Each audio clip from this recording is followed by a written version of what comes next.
brand new, and when they're brand new, they usually are a lot more secretions. So the very first thing I'm going to do before I start anything is I'm going to go ahead and turn my suction on and tell Mr. Jones that we're getting ready to suction him, and because I can actually hear him going, you know, from the doorway. So I could use my stethoscope to assess his lung sounds, but sometimes you can audibly hear his secretions and that he needs suctioning. So we're going to go ahead and get that going for you. Now he's got, this is called a cuff, O2 cuff for a trach collar. This is called a trach collar. So will it do any good to put him on nasal cannula if he has oxygen, if he needs oxygen? It won't do him any good. That is all bypassed now. So all trach patients have to have what's called a trach collar for oxygen and humidification. And we're just going to pretend that it is attached to wall oxygen here. And then I'm going to get my table over here, and I'm going to pull it around. And since he has a new trach and he is juicy, you know, the one thing I don't want to do is like stand directly in front of him, because I don't want to get a shower of secretions, because as a matter of fact, he tested positive for MRSA. I'm going to just put all this other stuff aside that we don't need. Now, I don't know what your section is going to look like when you get it, because there's so many different types of kits out there for suctioning. But this kit in this one is a little bit different from what you may have, but the principles are all going to be the same. I'm going to wear a mask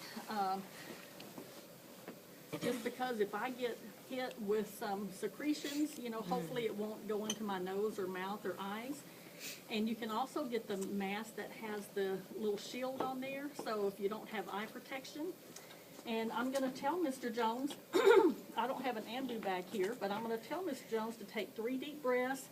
We're going to take some deep breaths to hyperoxygenate yourself, and just continue to breathe deep. And then I'm opening up my sterile kit. Okay, remember that the outer edge here is where you can touch, okay? So you don't really have a whole 1-inch margin, because this isn't a whole inch. So I have to remove my gloves here. So I'm going to remove my gloves, but everything inside the kit is sterile. So before I can touch anything else in the kit, I have to have sterile gloves on, because sterile to sterile is sterile, right? So I've got my gloves.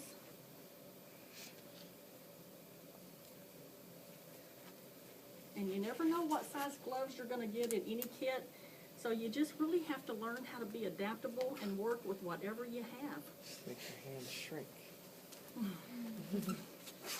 Okay, now I'm sterile, so I can actually come in here and I can take things out. This is my sterile normal saline, so I'm going to open this, and I can even use my glove field as part of my sterile field if I want. And then I've got my suction catheter here. And, you know, and I can just use this as a suction. So both hands are sterile, but I'm about to say one hand is not going to be sterile, because now I have to pick up this and connect it to the suction. And I want to make sure, ooh, don't let that happen. I want to make sure that the suction is working adequately. And also when I wet the tip of this suction catheter, it's also going to lubricate it a little bit so that it goes down the trach easier, okay? So this hand is sterile, and this tube is sterile. Now the other thing that you need to do is, because I'm going to show you some things that will fail you in this procedure, you need to not let the tube swing around and hit your arm. Does that make sense? Why is that? It's sterile. It is no longer sterile. So here's what you need to do. You need to have tension on this tube at all times. You need to be in control, okay? All right, Miss Jones, 3 deep breaths. 1, 2, 3, and okay. I'm going to go ahead, and I'm not going to put my thumb over here to start with, because we don't suction on the way down, right? So I'm going to introduce the tube directly into the inner cannula. I'm going to go down until I meet resistance, which is usually at the carina. And at that point, he is going to cough violently, because that's a stimulation of a lot of the nerves in there. And he's going to cough, and it's going to even bring up more secretions. And now I'm going to hold my own breath, and I'm gonna apply my thumb here, and I'm counting 1, 1,000, 2, 1,000, 3, 1,000, 4, 1,000, and out. I did that in less than 15 seconds, which is good for the patient because, you know, you're really robbing them of their oxygen when you're down there. They can't breathe at all. So Mr. Jones, take some more deep breaths, and he's still a little bit gurgly, so I'm gonna go ahead and rinse my tube out. Now, is this still sterile? Yes. No. It Oh, really yes. isn't, but it's contaminated with the patient's own secretions, right? So it's kind of like his own flora here. Okay, Mr. Jones, one more pass. So that goes to the side. The tube I'm holding up and away. Notice I'm not letting my finger come down here to touch this rim and then introducing the catheter, because is this outer rim sterile or not? No. It is not sterile. So if you touch, if your finger is this close and your fingers are touching this outer rim, you've contaminated. It's just like Foley. There's no negotiation on sterile skills, okay? So then 1, 1,000, 2, 1,000, 3, 1,000, 4, 1,000. And deep breaths, Mr. Jones, deep breaths. Hyperoxygenating, because what we will do with this oxygen, and I should have already done this, but we'll pretend that it's up to 100%. So when we hyperoxygenate the patient, what we do is we turn their oxygen up to 100%. And I didn't have that turned on originally, but that's what you do beforehand. But the main thing is you got to remember is after you're done suctioning is that you turn it back down to 4 liters or wherever it was. So now I'm going to just rinse the tube again. He sounds clear. He's nodding his head that yes, he's clear.